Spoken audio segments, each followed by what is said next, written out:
मित्रों नमस्कार। मेरे प्रिय प्रिय विद्यार्थियों, आपको सादर नमस्कार। मित्रों, मैं कृष्ण कुमार शुक्ला पॉलिटिकल साइंस विषय के अंतर्गत आज एक नए टॉपिक के साथ आपके साथ डिस्कस करेंगे। जैसा कि आपको ज्ञात है कि एमए प्रथम सेमेस्टर लखनऊ विश्वविद्यालय के द्वारा संचालित है। इसमें तीसरा पेपर, जिसका मॉडर्न पॉलिटिकल सिस्टम, उसकी चौथी यूनिट पे चर्चा हो रही थी। पिछली वीडियो में चर्चा हुई थी। उसी के जो अगला चैप्टर है, एक न्यू चैप्टर है जिसका नाम है पराश्रिता थ्योरी,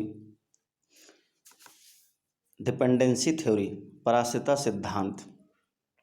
तो जो पराश्रिता सिद्धांत है वो है क्या, उसको वास्तव में हम आप जानने और समझने का प्रयास करेंगे कि इसका औचित्य क्या है, ये क्या है, इसका क्या उपयोगिता है हमारे पॉलिटिकल साइंस में।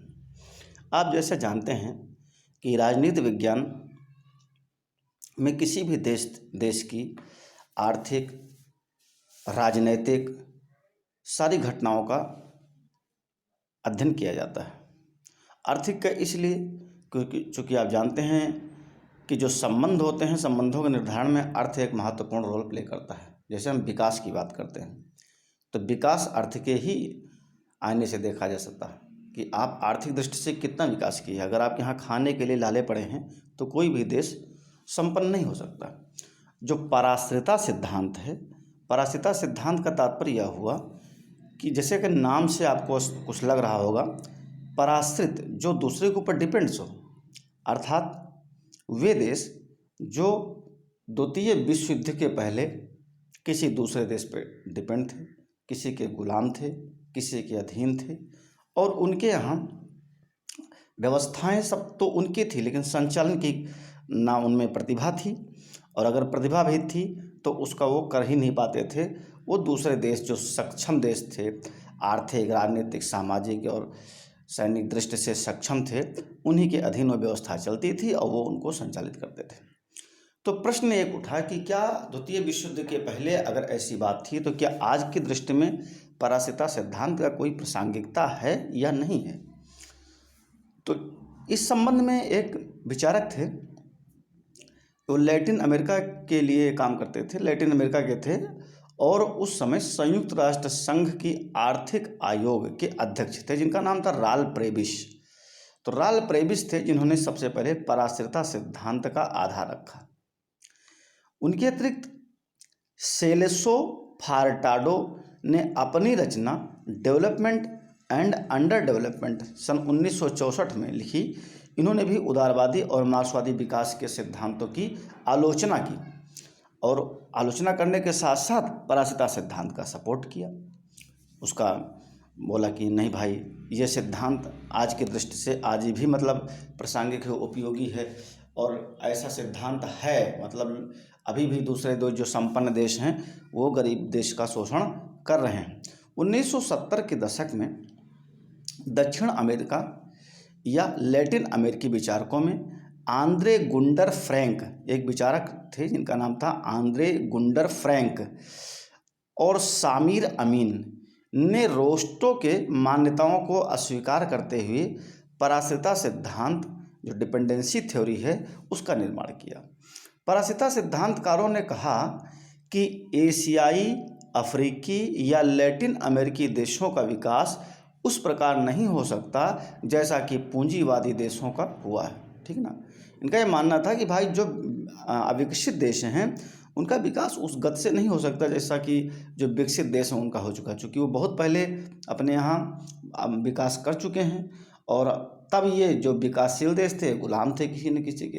तो अब अगर आज़ाद हुए हैं तो ये किसी भी दृष्टि से उनका बराबरी नहीं कर सकते हैं जैसा कि पूंजीवादी देशों का हुआ है, ऐसा मानते हैं, क्योंकि एशियाई, अफ्रीकी देश उपनिवेशवादी व्यवस्था से पीड़ित और शोषित थे, उनके ऊपर उनका आधिपत्य था, इसलिए वो उपनिवेशवादी व्यवस्था से पीड़ित और शोषित थे।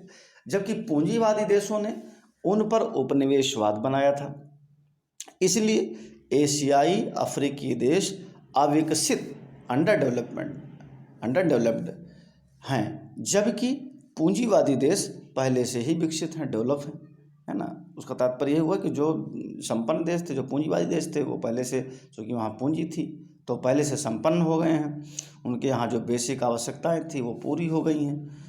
उनके यहाँ विकास के प्रतिमान की नई नई गाथाएं रची जा रही हैं। और जो विकासशील देश थे वो अब प्रयास कर रहे हैं कि हम कैसे क्या करें, वो चाहे जिस क्षेत्र में हो, चाहे राजनीतिक में हो, चाहे आर्थिक में हो, सामाजिक में हो, या सैनिक गतिविधि में, किसी में भी। तो जो परासिता सिद्धांतकार हैं, कुल मिला के आप ये समझने का प्रयास करें कि जो परासिता सिद्धांतकारों के अनुसार वर्तमान वैश्विक व्यापार एशियाई, अफ्रीकी, लैटिन अमेरिकी देशों के प्रतिकूल है। क्यों? क्योंकि भाई जो विकसित देश हैं वो अपने फ़ायदे के लिए काम करते हैं ना, जो अपने फ़ायदे के लिए काम करते हैं। तो कुछ फ़ायदा का तात्पर्य हुआ कि वो अधिक से अधिक फ़ायदा कमाना चाहते हैं। तो फ़ायदा कहाँ से कमाएंगे? विकासशील देश से कमाएंगे। जो पिछड़े देश हैं उनसे कमाएंगे। उनके यहाँ कच्चा माल उत्पादन ले लेंगे सस्ते मूल्य पे, और जो है कच्चा माल सस्ते मूल्य पे ले लेंगे, और जो उसको जो है महंगे मूल्यों पे बेचेंगे। तो फ़ायदा तो सब वही कमाएंगे। तो उसके प्रतिकूल है, क्योंकि एशियाई, अफ्रीकी और लैटिन अमेरिकी देश कच्चे पदार्थों के निर्यातक हैं, जबकि पूंजीवादी देश विनिर्मित वस्तु का निर्यात करते हैं। तो जो पूंजीवादी देश विनिर्मित वस्तु का निर्माण करते हैं, इसलिए विकासशील देशों को सदैव व्यापारिक घाटा होता है।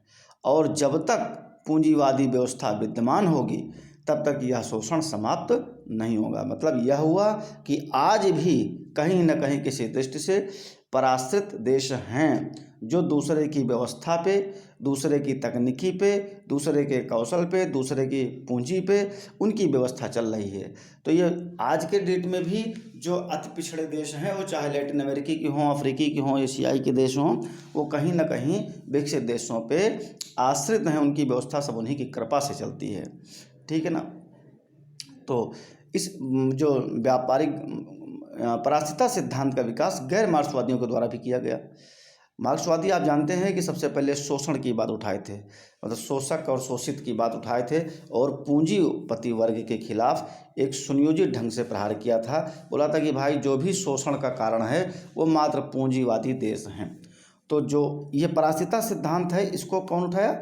इसको गैर मार्क्सवाद उठाए। तो आप लिख सकते हैं परासिता सिद्धांत का विकास गैर मार्क्सवादियों के द्वारा किया गया। ठीक है ना। उस समय जो है एक जैसा कि आप देखें हैं कि एक अभी आपको बताए थे कि सामिर अमीन, तो सामिर अमीन ने परासिता सिद्धांत की व्याख्या को मार्क्सवादी आधार प्रदान किया। सामिर अमीन जो है वो परासिता सिद्धांत को मार्क्सवादी आधार प्रदान का तात्पर्य हुआ कि जिस तरीके पे, जिस तक शैली पे मार्क्सवाद ने काम किया है, शोषक और शोषित की पीड़ा को उठाने का काम किया है, उनके बीच के द्वंद्व को उठाने का प्रयास किया है, उसी प्रकार सामिर अमीन भी परासिता सिद्धांत की व्याख्या को आधार प्रदान किया है। जो पराश्रिता सिद्धांतकारों ने यह बताया कि विकासशील देशों के पिछड़ेपन का मूल कारण पूंजीवादी देशों द्वारा किया गया शोषण है। आंद्रे गुंडर फ्रैंक की प्रसिद्ध रचना, एक उनकी रचना थी जिसका नाम था capitalism and under development in Latin America, 1967 में लिखा था, 1967 में लिखा था। तो उन्होंने कहा था कि अविकास और अल्प विकास में अंतर होता है।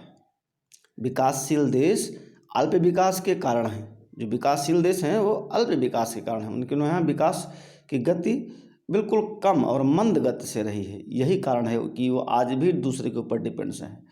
ठीक है ना। एक विचारक थे जिनका नाम था कार्डोसो ने भी पूंजीवादी, जो पराश्रित पूंजीवादी विकास का विचार में देने का अपना मत प्रकट किया है। और उनका भी ये मत था कि जो पराश्रित पूंजीवादी है, इसका विकास पूंजीवादी व्यवस्था में जो पराश्रित है, इसका विकास कैसे और किस गति से हुआ है। नव पराश्रिता, पराश्रिता तात्पर्य कि देशों के माध्यम से पूंजी लेना, पूंजी के माध्यम से अपनी व्यवस्था को संचालित करना। नव पराश्रिता का विचार डोन्स सेंटोज ने दिया था, जिनके अनुसार वर्तमान समय में बहुराष्ट्रीय कंपनियां पूरी दुनिया का शोषण कर रही हैं। जो डोन्स सेंटोज थे, उनका ये मानना था कि आज भी जितनी बहुराष्ट्रीय कंपनियां हैं, मल्टीनेशनल कंपनीज हैं, वो क्या कर रही हैं, वो अपनी व्यवस्था, अपने व्यापार को, अपने वस्तु को बेचने के लिए देश विदेश में अपने मतलब ब्रांच खोल रहे हैं और वहाँ धीरे धीरे करके उनकी सारी मार्केट को अपने अंडर में कर लेते हैं और फिर उन्हीं बहुराष्ट्रीय कंपनियां, जो बड़ी कंपनियां हैं, इन्हीं का काम चलता रहता है और जो विकासशील देश की कंपनियां हैं वो इनके मुकाबले में बैठ जाती हैं, इनका टक्कर नहीं ले पाती हैं। तो जो नवपराशिता का सिद्धांत भी आज के परिप्रेक्ष्य में ये चल रहा है, ऐसा डॉन सैंटोस का मानना था। वर्तमान में जो बहुराष्ट्रीय कंपनियों के प्रभाव को नवपराशिता, न्यू डिपेंडेंसी थ्योरी के रूप में चित्रित किया गया है। मतलब आप ये भी जान सकते हैं कि जो कंपनियों के द्वारा शोषण हो रहा है नवपराशिता है, और जो डायरेक्ट पूंजी देकर के किसी का आधिपत्य किया जा रहा है वो पराश्रित सिद्धांत है। तो दोनों आज के युग में उपयोगी हैं। एक विचारक थे जिनका नाम था वालर स्टीन जो है अमेरिका के समाजशास्त्री थे, जिन्होंने भी अपना मत इसके संदर्भ में देने का प्रयास किया है। उन्होंने विश्व व्यवस्था के राज्यों को 3 भागों में बांटा है। नंबर 1 कोर, नंबर 2 अर्धपरिध और नंबर 3 परिध। तो ये कहते हैं कि तीनों का जो परस्पर संबंध है वो शोषणकारी होता है। मतलब तीनों व्यवस्थाएं एक दूसरे का शोषण करती रहती हैं। कोर के द्वारा परिध एवं अर्धपरिध दोनों का शोषण किया जाता है, जबकि अर्धपरिध के द्वारा परिध का शोषण होता है, ऐसा इनका मानना था। और वालरस्टीन ये भी मानते थे कि विश्व व्यवस्था एक सामाजिक व्यवस्था की भांति है जिसमें निम्नलिखित विशेषताएं विद्यमान हैं। और विशेषताएं कौन कौन सी हैं? नंबर 1 व्यवस्था की सीमा, नंबर 2 व्यवस्था की संरचना, नंबर 3 वैधता के नियम और आपसी संबद्धता।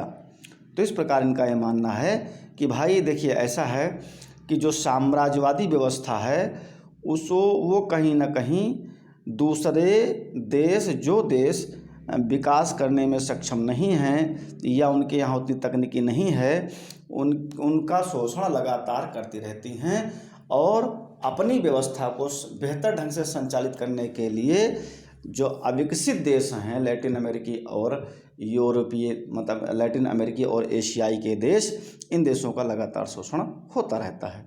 तो संक्षिप्त रूप से आप पराश्रिता सिद्धांत को इस ढंग से जान सकते हैं और इसके आगे जो भी चैप्टर होगा उस पर डिस्कस होगा। कल हम तबीयत खराब होने की वजह से वीडियो नहीं बना पाए, आज आपके सामने प्रेषित है, आप संक्षिप्त रूप से लिखिए। शेष ऑफलाइन क्लास चलने के उपरांत सारे डिस्कस होंगे। धन्यवाद। जय हिंद।